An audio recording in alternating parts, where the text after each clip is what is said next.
in this video we're going to talk to you about how we studied for our exams. So I did my accountancy exams, and actually when I was in my sort of 19, 20, 21, qualified when I was 23, but then when I had my daughter and I was in my 30s, I did my bookkeeping exams to get my bookkeeping license. When did you do your exams? Well, I did them over a few different stages really. So when I was about 18, I did my CAT exams until I was about 21, but I never qualified, which is CAT was like Certified Accounting Technician, like the AAT, but it was ACCA's own version. I did that, and then when I became self-employed, that's when I did some of my ICB exams so that I could actually start a practice. Yeah. So I did those when my son was, he's 18 now, so yeah, about 18 years ago, I started doing those self-assessment, etc., and the payroll. But then when my daughter was born, my youngest, when I was 29, I thought I never got that CAT qualification, so I went back and did my AAT again. Now I was exempt from level 2, but I did level 3 and level 4, and even though I had done them all and passed the exams, I liked studying. I enjoyed it, and I really wanted to get that qualification. So, but I'm now a fellow as well as got my AAT exam. So yeah, that's what I did. I think we've done a lot of studying between us. Yeah. And we were thinking about what helped us to get through those exams, because I definitely found when I was on the old syllabus with the ACCA, but I remember when I did it and you had this massive list, I signed up and I got this pack in the post. It gave me this big list of everything that I was going to be studying, and the same when I did my ICB exams as well. Just the list of what I needed to do to be able to get my practice license was quite overwhelming. But I think that just being aware of where I was in the syllabus was really helpful. So my starting point was to know what I needed to work through so that I had a goal, and then to kind of allocate which exams I was going to do to which time period. So with the ACCA we had different sittings. It's a bit different now, but I knew that there was a winter and a summer sitting, so I could set out, this is the exam I'm going to do here, and I could kind of choose what was going to be next.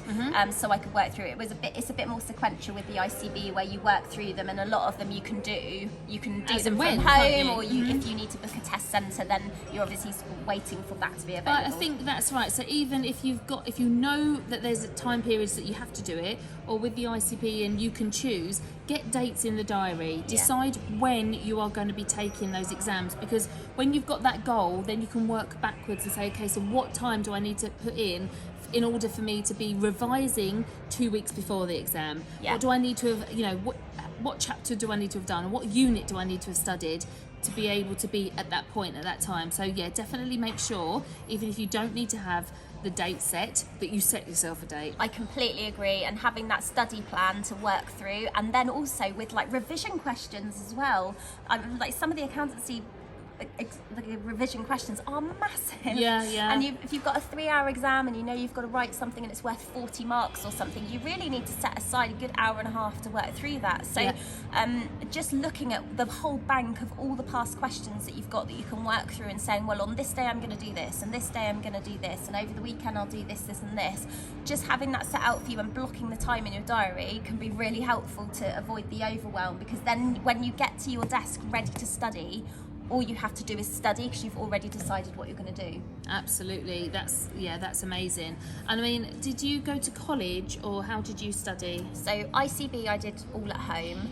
ACCA, I worked through them on my own at home, so I was quite aware of the cost, because it isn't cheap to do a professional qualification, and I was in employment when I started with the ACCA, so I did have the option for my employer to pay for my training, but I knew that if I decided to leave, I would have to pay back the fees for like two years or something. So I decided to do as much as I could and fund it myself before I decided to get that support. And I worked through most of them until I got to my finals. It was only when I got to my finals that I had classroom training. So I would buy the books, read through them. I didn't have kids at the time, so I had a lot more time on my hands, but I'd read through the books and do all the past questions and stuff myself, so then I was only paying for the textbook. There were a couple that I failed one exam. I failed an internal audit exam, and I went on a revision course so that I could get more support to pass that one. And then when I did my 3 final exams, because I took them all in the same sitting, I went on day release, which my employer paid for. So I went once a week, I think, to a college and did my training there, and then I went probably on a revision course as well. It was such a long time ago. Yeah. I did day release at college for all of mine.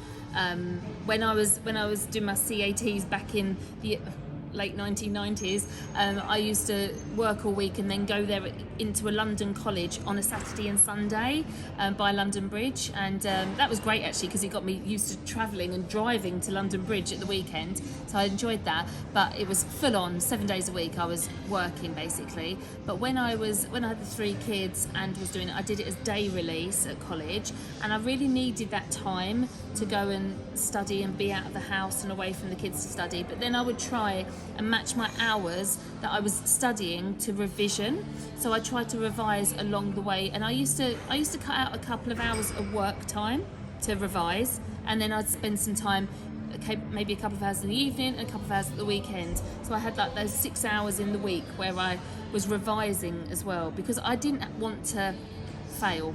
No. I wanted to pass every single time. Yeah, fair enough. And tell me finally then about how you kept your notes. So for things like revision, because the textbooks are massive. Yeah.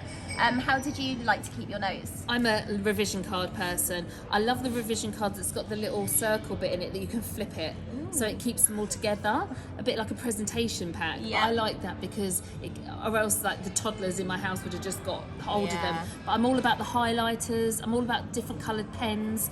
Post-it notes are really good, and I just think I'm one that I have to write things out again, write things out. So, and the prettier the better for me, because it means I'd look at them again. I tell you what, any excuse to whatever's going to motivate you really. If that is going to be stationery, I think that's really helpful. One thing that really helped me as well, I used to like to write things out too. I didn't like highlighting the textbook. I needed to write my own version of it. Absolutely. Like make sure I could. My textbooks put it in my are own words. pristine. Yeah.